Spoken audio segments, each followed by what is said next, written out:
Good evening all, welcome और welcome back to my channel. आज की इस क्लास में हम करने वाले हैं फिजिक्स के एमसीक्यू जो आपके एचपी टेट नॉन मेडिकल या फिर सी टेट साइंस का पेपर है, दोनों के लिए इंपॉर्टेंट रहने वाले हैं। और इसके अलावा जनरल साइंस में भी इस तरह के क्वेश्चन पूछ लिए जाते हैं, तो जनरल साइंस वाले जो मतलब पेपर 1 या वीएस वाले बच्चे हैं वो भी देख लें, क्योंकि वीएस में भी इस तरह के क्वेश्चन पूछे जाते हैं। ठीक है, चैनल को अभी तक सब्सक्राइब नहीं किया है तो सब्सक्राइब कर दें, वीडियो अच्छी लगती है तो वीडियो को लाइक भी करें। फर्स्ट क्वेश्चन है, which of the following is not a property of light. Light के बारे में बात करें तो लाइट के लिए कुछ प्रॉपर्टीज़ दे रखी हैं और आपको बताना है कि जो सही नहीं है लाइट के बारे में वो आपको चूज़ करना है। तो light can travel through vacuum, बिल्कुल सही बात है, क्योंकि सन से अर्थ तक जब लाइट पहुंचती है तो ऑब्वियसली बीच में वैक्यूम भी है ना, तो वैक्यूम से ट्रैवल करती है। फाइनाइट स्पीड है, इसकी अप्रॉक्सीमेटली जो स्पीड है 3 × 10⁸ मीटर पर सेकेंड आ जाती है, फाइनाइट है, बिल्कुल सही बात। It requires a material medium for its propagation. अब आपको पता है कि सिर्फ एयर वाटर इस तरह मटेरियल मीडियम से नहीं, वैक्यूम से भी ट्रैवल करती है लाइट, मतलब ये क्या है, प्रॉपर्टी नहीं है लाइट की। यहाँ पे राइट आंसर आ जाएगा सी। और इसके अलावा फोर्थ ऑप्शन के बारे में हम बात करें तो लाइट एक तरह की एनर्जी ही है, मतलब ट्रांसपोर्टेशन ऑफ एनर्जी इसमें है। तो बाकी तीनों स्टेटमेंट करेक्ट हैं, प्रॉपर्टीज़ हैं लाइट की, बट थर्ड नहीं है तो ये इनकरेक्ट आ जाता है। नेक्स्ट है, एक conversion lens will become less convergent in. एक कन्वर्जन लेंस आपको पता है इस तरह का होता है ना, जो क्या करता है, लाइट को एक सिंगल पॉइंट पे क्या कर लेता है, कन्वर्ज कर लेता है, जिसे इसका फोकल पॉइंट कहा जाता है। ठीक है, तो अगर हम लेंस के बारे में बात करें, लेंस की जो पावर है वो क्या आ जाएगी, 1/f, मतलब इन्वर्सली प्रोपोर्शनल होती है किसके, फोकल लेंथ के। तो जब हम एक कन्वर्जन लेंस को वाटर या ऑयल में क्या करते हैं, इमर्ज करते हैं, डिप करते हैं, तो इसकी फोकल लेंथ इंक्रीज हो जाती है, जिसकी वजह से मतलब ऑब्वियसली पावर डिक्रीज होगी, तो ये लेस कन्वर्जेंट हो जाता है ना। इसका दूसरा एक्सप्लेनेशन हम रिफ्रैक्टिव इंडेक्स से भी दे सकते हैं कि जो रिफ्रैक्टिव इंडेक्स है वाटर और ऑयल का वो एयर के कंपैरिजन में ज़्यादा होता है। इसकी वजह से भी जब हम इसे वाटर या ऑयल में इमर्ज करते हैं, इसका जो कन्वर्जन या पावर है वो क्या हो जाती है, डिक्रीज हो जाती है। तो इसका राइट आंसर यहाँ पे क्या आ जाएगा, सी आ जाएगा। बोथ ए एंड बी, मतलब दोनों में ही डिप करने पर कन्वर्जेंट लेंस को वो लेस कन्वर्जेंट बन जाएगा। नेक्स्ट है, electromagnetic radiation belonging to dash region of spectrum is called light. हमें पता है कि इलेक्ट्रोमैग्नेटिक स्पेक्ट्रम जो है उसमें अलग अलग रेडिएशंस, जैसे radio waves, gamma rays, x rays, microwaves, ये सारी रेडिएशन या वेव्स पाई जाती हैं। बट इसमें एक छोटा सा एरिया होता है 400 नैनोमीटर से लेकर 750 नैनोमीटर के बीच, जो हमारे लिए विजिबल होता है, मतलब हमारी नेक्ड आई सिर्फ इतने ही एरिया को या लाइट के इतने ही स्पेक्ट्रम को देख पाती हैं, जिसे हम विजिबल रीजन कह देते हैं। बाकी सारी हमारी नेक्ड आइज के लिए विजिबल नहीं है। बट बाकी सारी रेज के बारे में अगर बात करें, हम इनका यूज़ करते हैं अलग अलग चीज़ों के ट्रीटमेंट के लिए अपनी डेली लाइफ में, है ना। बट साथ में ये जो बाकी रेडिएशंस हैं ये हमारे लिए, हमारी स्किन के लिए हार्मफुल भी रहती है, हमारी हेल्थ के लिए। ठीक है, नेक्स्ट है, when light is reflected which of the following does not change. Light refraction के बारे में बात करें तो लाइट रिफ्रैक्शन क्या है, एक आ जाता है लाइट रिफ्लेक्शन, मतलब एक ही मीडियम में जब रिफ्लेक्ट बैक होगी लाइट। और लाइट रिफ्रैक्शन का मतलब है जब लाइट एक मीडियम से दूसरे मीडियम में एंटर करती है तो उसे लाइट रिफ्रैक्शन कहा जाता है। ठीक है, तो लाइट रिफ्रैक्शन में मतलब जब लाइट एक मीडियम से दूसरे मीडियम में एंटर करती है तो उसकी वेवलेंथ, वेलोसिटी और एम्पलीट्यूड, ये सारी करैक्टरिस्टिक्स तो चेंज हो जाती हैं, बट जो फ्रीक्वेंसी है वो कांस्टेंट रहती है, अनचेंजेबल। मतलब एक मीडियम से दूसरे मीडियम में एंटर करने पर फ्रीक्वेंसी जो है लाइट की, उस पर कोई असर नहीं पड़ता है, वो अनचेंजेबल है, वो कांस्टेंट रहती है। बाकी सारी जो करैक्टरिस्टिक्स हमने वेवलेंथ, वेलोसिटी, एम्पलीट्यूड के बारे में बात की, वो सारी क्या हो जाती हैं, चेंज हो जाती हैं।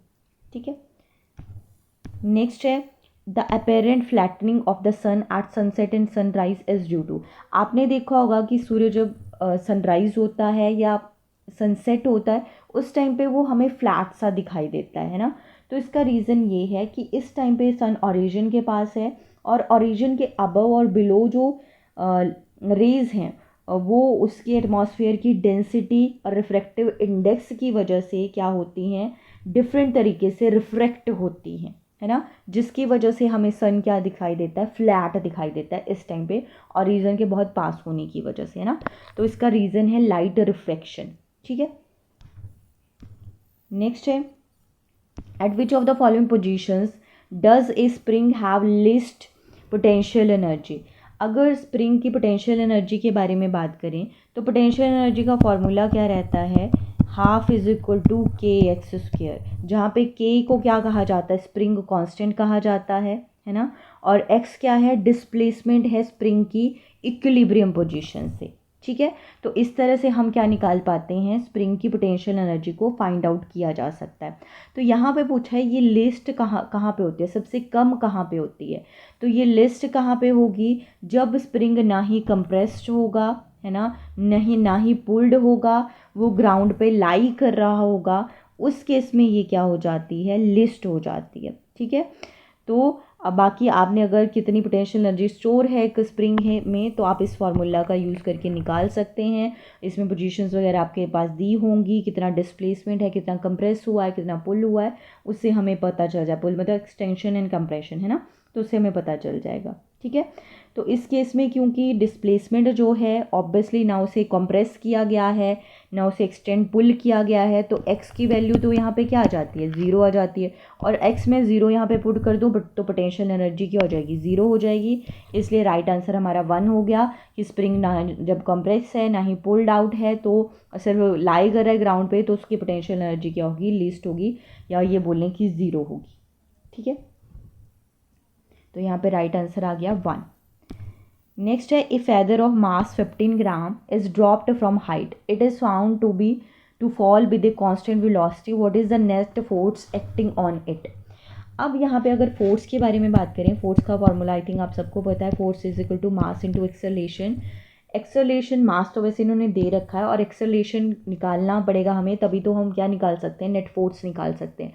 तो एक्सेलरेशन क्या है, rate of change of velocity with respect to time.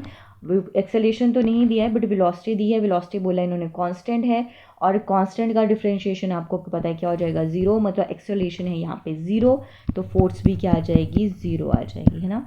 तो नेट फोर्स यहाँ पे क्या आ गई, ज़ीरो आ गई। नेक्स्ट है, read the following statements and choose the correct option. यहाँ पे असर्शन और रीज़न दो चीज़ें दे रखी है। असर्शन में बोला कि electric current is vector quantity. Vector quantity किन्हें कहा जाता है, जिनका मैग्नीट्यूड एंड डायरेक्शन दोनों होता है, और इलेक्ट्रिक करंट का मैग्नीट्यूड और डायरेक्शन दोनों होता है। स्टिल ये वेक्टर क्वांटिटी ना होकर स्केलर क्वांटिटी है। क्यों? क्योंकि वेक्टर क्वांटिटी होने के लिए सिर्फ मैग्नीट्यूड या डायरेक्शन होना काफ़ी नहीं है, किसी भी क्वांटिटी को जो लॉज हैं वेक्टर के उसे फॉलो करना ज़रूरी है। ठीक है, जबकि इलेक्ट्रिक करंट जो है वो law of addition of vectors इसे फॉलो नहीं करता है, इसलिए एक स्केलर क्वांटिटी है, वेक्टर क्वांटिटी नहीं है। तो मतलब एक तो है इनकरेक्ट, फॉल्स है, और आर करेक्ट है कि magnitude as well as direction दोनों होता है, स्टिल ये एक वेक्टर क्वांटिटी नहीं है।